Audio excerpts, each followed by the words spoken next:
बिस्मिल्लाहिर्रहमानिर्रहीम। Welcome to अलहम्द dynamic world of anti test. अस्सलाम वालेकुम बच्चों, हम लोग एमडी कैट के सिलसिले में यूनिट नेक्स्ट की तरफ बढ़ चुके हैं, जिसमें हम हाइड्रोकार्बन्स के मुतलिक बात करेंगे।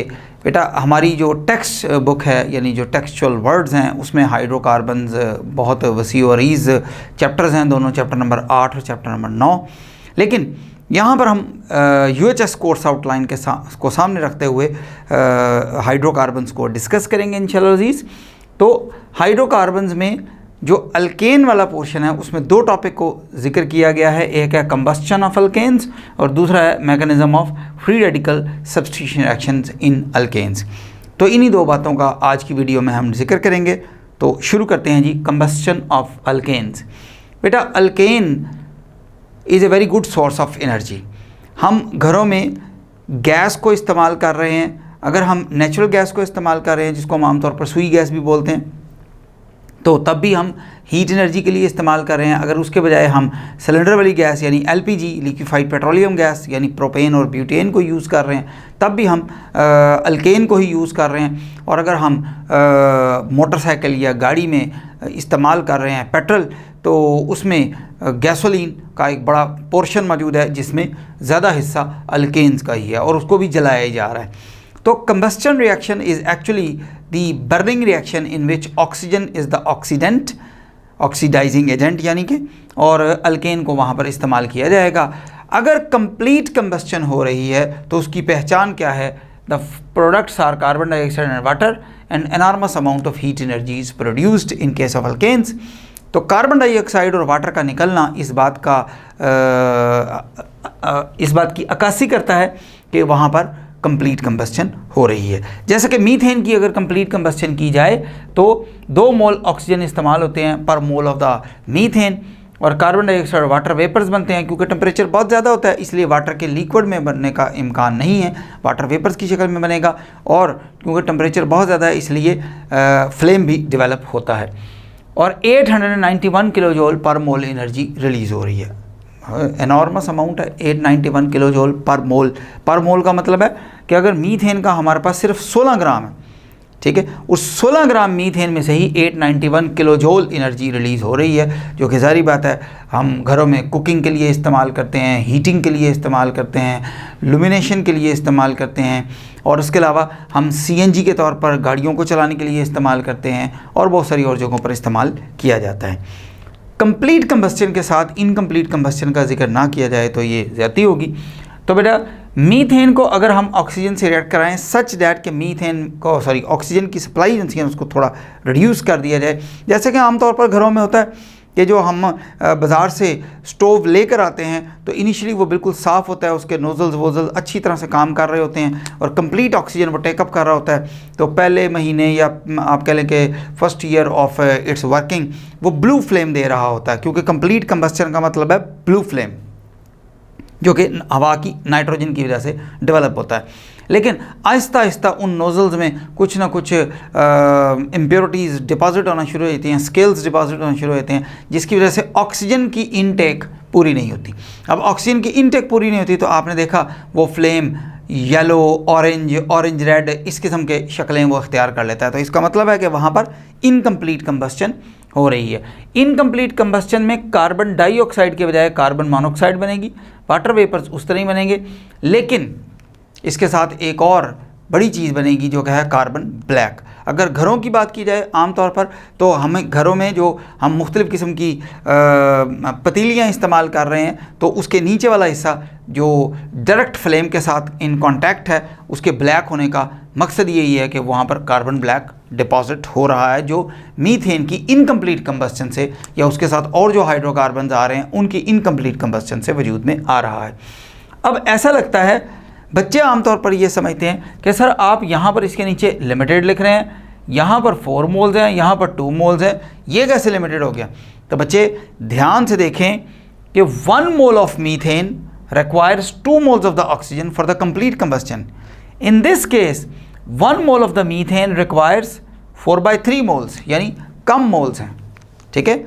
1 के बजाय 1 मोल के 2 मोल के बजाय आप 4/3 मोल्स हैं, यानी 1.33 मोल्स तकरीबन बनेंगे ये, जो कि खासे कम हैं, जिसकी वजह से कार्बन मोनो और वाटर वेपर्स और साथ कार्बन ब्लैक डेवलप होता है। इंडस्ट्रियली इस काम को खुद आप कह लें कि इंटेंशनली किया जाता है और कंट्रोल्ड मैनर में किया जाता है तो प्रोड्यूस अ कार्बन ब्लैक, क्योंकि ये कार्बन ब्लैक पेंट्स में यूज़ किया जाता है, ऑब्वियसली ब्लैक पेंट के लिए, प्रिंटिंग इंक के लिए इस्तेमाल किया जाता है। ये जितनी हमारी बुक्स वगैरह लिखी जाती हैं इसमें जो ब्लैक कलर का हिस्सा है वो इसी से होता है। जितनी भी अखबार छपते हैं उनमें जो ब्लैक कलर का मेजर पोर्शन है वो कार्बन ब्लैक की वजह से होता है। और ऑटोमोबाइल टायर जो कि ज़ाहिर बात है होते तो रबर के हैं, लेकिन वो ब्लैक कलर कहाँ से आ गया, वो कार्बन ब्लैक उसके अंदर डाला जाता है ताकि उसकी स्ट्रेंथ में इजाफा हो सके। ये थी बेटा कंबस्चन ऑफ अल्केन्स। याद रखें कि जैसे जैसे अल्केन में कार्बन की अमाउंट बढ़ेगी तो कंबस्चन डिफ़िकल्ट होती जाएगी, यानी जो जितना छोटा अल्केन होगा वो उतनी आसानी से बर्नट आउट हो जाएगा, उसका इग्निशन पॉइंट खासा नीचे होगा। ठीक है, जो जितना बड़ा हाइड्रोकार्बन होगा उसको जलाना उतना ज़्यादा मुश्किल हो जाएगा, उसका इग्निशन पॉइंट उतना हाई हो जाएगा।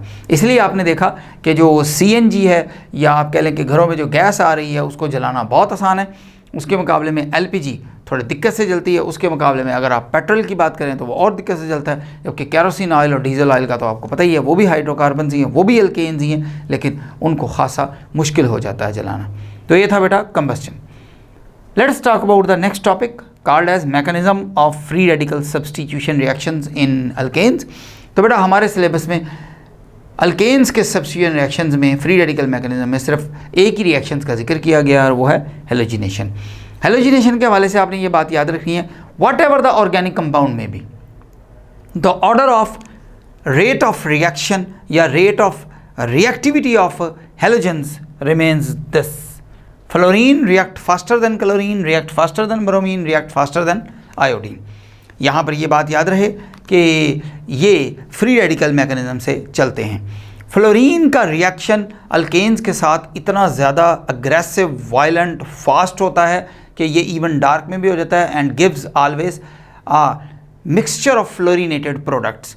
इसलिए फ्लोरो अल्केन्स बनाने के लिए ये मेथड सूटेबल नहीं है, क्योंकि it always accompanied not only one side reaction but many side reactions, जिसकी वजह से अल्केन और फ्लोरीन का डायरेक्ट रिएक्शन कराकर हम आमतौर पर फ्लोरो अल्केन्स तैयार नहीं करते, किसी और मेथड से तैयार किए जाते हैं। बहरहाल रिएक्शन वायलेंट है। क्लोरीन और ब्रोमीन अल्ट्रावायलेट लाइट में या सनलाइट में या हाई टेम्परेचर पर रिएक्ट कर जाते हैं अल्केन्स के साथ। याद रखें कि अल्केन्स रिएक्ट नहीं करते, रिएक्शन इन्होंने स्टार्ट करना है, यानी हेलोजेंस ने ये रिएक्शन स्टार्ट करना है।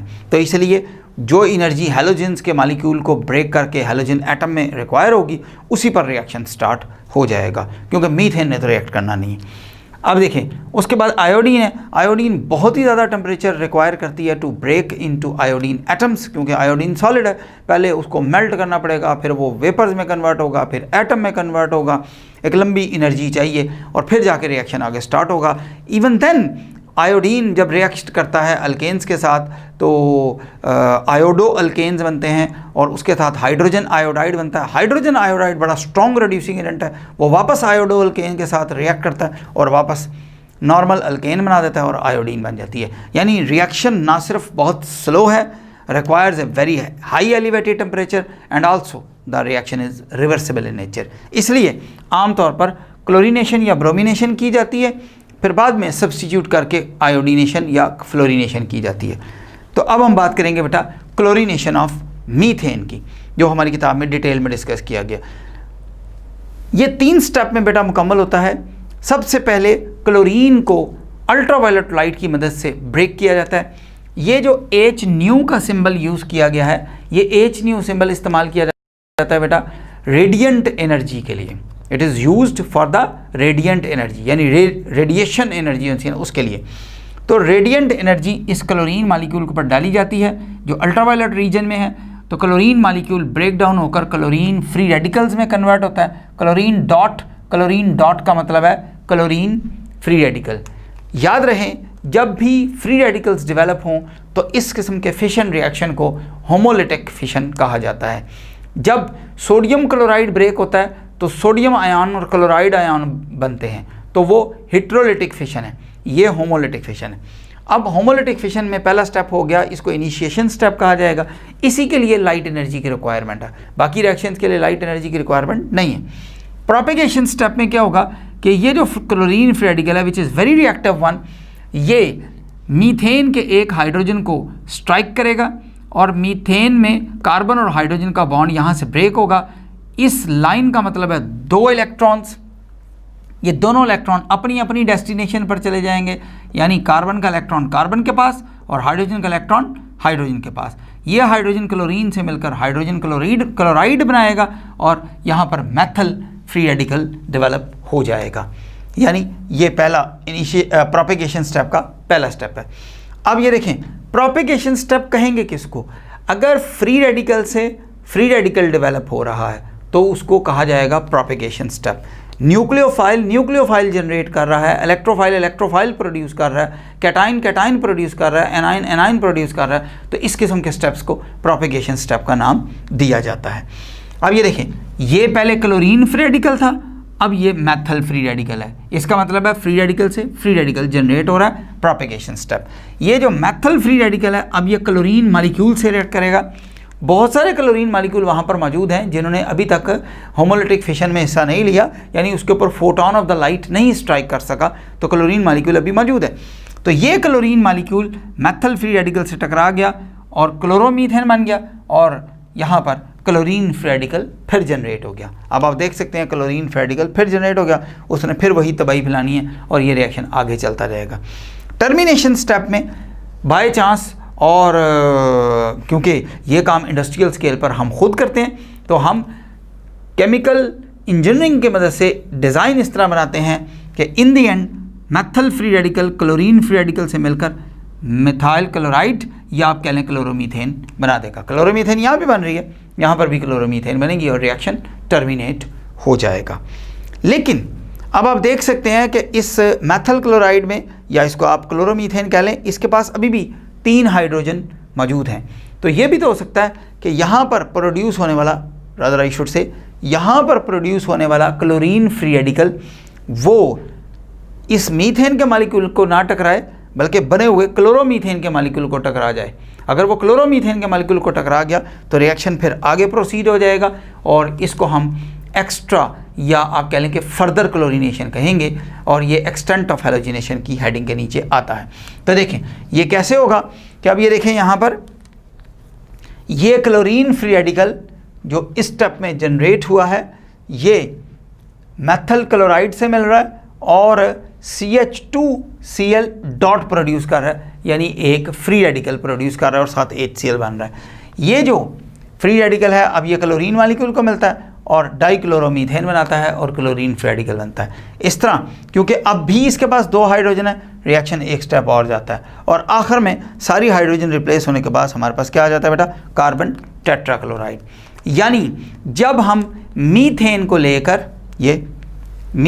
लेकर और क्लोरीन से रिएक्ट करेंगे in the presence of ultraviolet light, तो ना सिर्फ हमें क्लोरोमीथेन मिलेगी बल्कि डाइक्लोरोमीथेन भी बनेगी, क्लोरोफॉर्म भी बनेगा और कार्बन टेट्राक्लोराइड भी बनेगा या टेट्राक्लोरोमीथेन भी आप उसको कह सकते हैं। इनमें से कौन सा एक ज़्यादा बनाना है, कौन सा एक कम बनाना है, इसका ताल्लुक़ केमिकल इंजीनियरिंग से, यानी केमिकल इंजीनियरिंग में उस अपरेटस का, उस इंस्ट्रूमेंट का, उस डिवाइस का डिज़ाइन ऐसे बनाया जाएगा कि रिएक्शन किसी एक जगह पर स्टॉप किया जा सके एज़ पर डिज़ायर। लेकिन अगर आप उसको खुला छोड़ देंगे तो फिर ये सारे वहाँ पर प्रोड्यूस होंगे और आपका रिएक्शन जो है ना वो ख़राब हो जाएगा, यानी कोई एक प्रोडक्ट हासिल नहीं होगा बल्कि काफ़ी सारे प्रोडक्ट हासिल होंगे, जैसे हमने फ्लोरिनेटेड प्रोडक्ट की बात की थी। याद रखेंगे कि बेटा ईथेन भी इस तरह रिएक्ट करता है, फिर बाकी भी इस तरह रिएक्ट करते हैं और reaction extent of reaction rather I should say rate of reaction methane का सबसे ज़्यादा, बाकियों का रिएक्शन स्लो होना शुरू होता है। ये बात मैं शुरू में भी बता चुका हूँ आपको वीडियो के कि जितना छोटा अल्केन होगा रिएक्शन उतना फास्टर होगा। ये था बेटा अल्केन का हिस्सा। नेक्स्ट वीडियो में इंशाल्लाह अल्कीन्स यानी नेक्स्ट हाइड्रोकार्बन्स को जिक्र किया जाएगा और फिर बाकी हाइड्रोकार्बन्स का भी जिक्र किया जाएगा। अल्लाह हाफ़िज़।